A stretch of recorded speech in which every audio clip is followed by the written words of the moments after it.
Hello friends, I am Vitaly Bornik. After his phone conversation with the President of the Russian Federation, Putin, Donald Trump continues to insist that Russia's war against Ukraine is a European conflict and that the United States became involved in this war only because of the decision of his predecessor, Joseph Biden. However, at the same time, President Trump does not say that the United States is ready to withdraw from efforts to resolve the situation related to the Russian-Ukrainian war. Although he emphasizes that if the parties are unable to find the strength to reach an agreement, the United States may make such a decision and leave the attempts to end the Russian-Ukrainian war to the Europeans.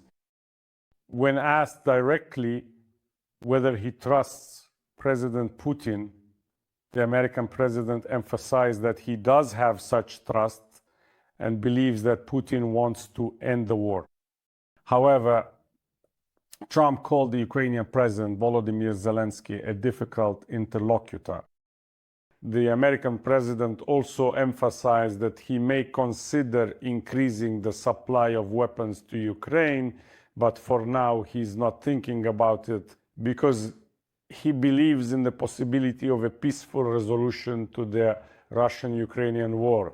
The President of the United States also emphasizes that he is not planning to impose sanctions against Russia at this time because he does not want to interfere with resolving the situation and finding a solution to ceasefire on the Russian-Ukrainian front and ending the war as such.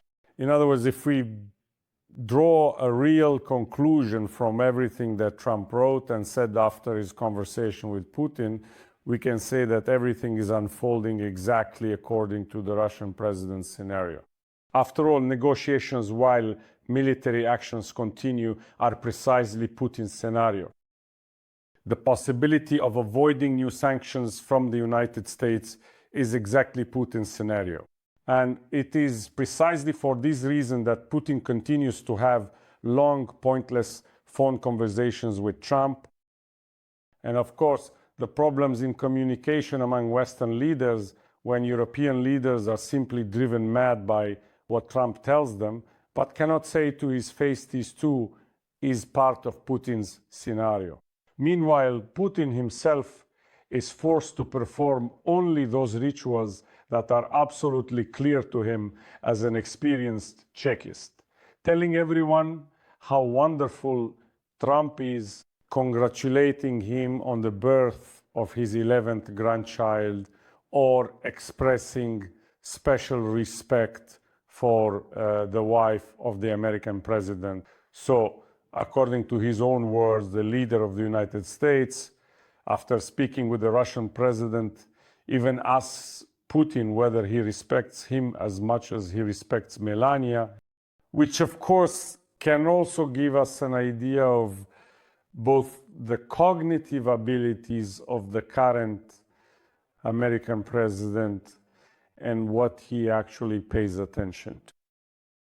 The fact that for now the United States is not ready to withdraw from the negotiation process regarding the end of the Russian-Ukrainian war can be considered a positive factor. But at the same time, it is hard not to notice in Trump's statements that he would prefer the negotiation process to take place directly between Russia and Ukraine right now, with Americans not participating directly, even as mediators.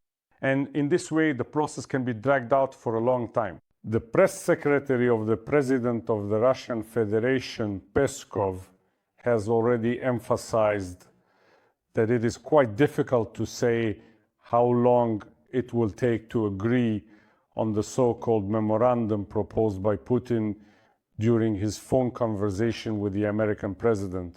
That is, Russia will now also be stalling for time, both in terms of forming a delegation that could discuss such a memorandum, and of course in preparing the text of the memorandum itself.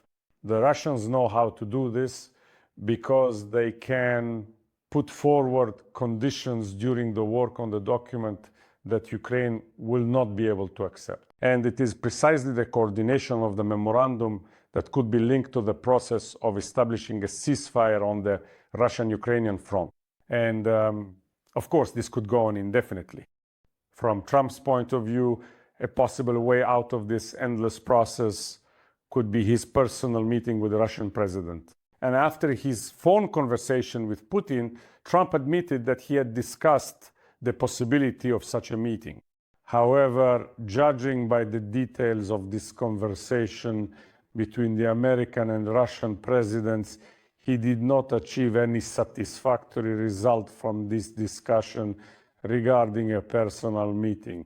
It is obvious that the Russian president will not be in a hurry here either, because he has realized how important a personal meeting with his Russian counterpart is for the American president, and how much hope Trump places on such a meeting.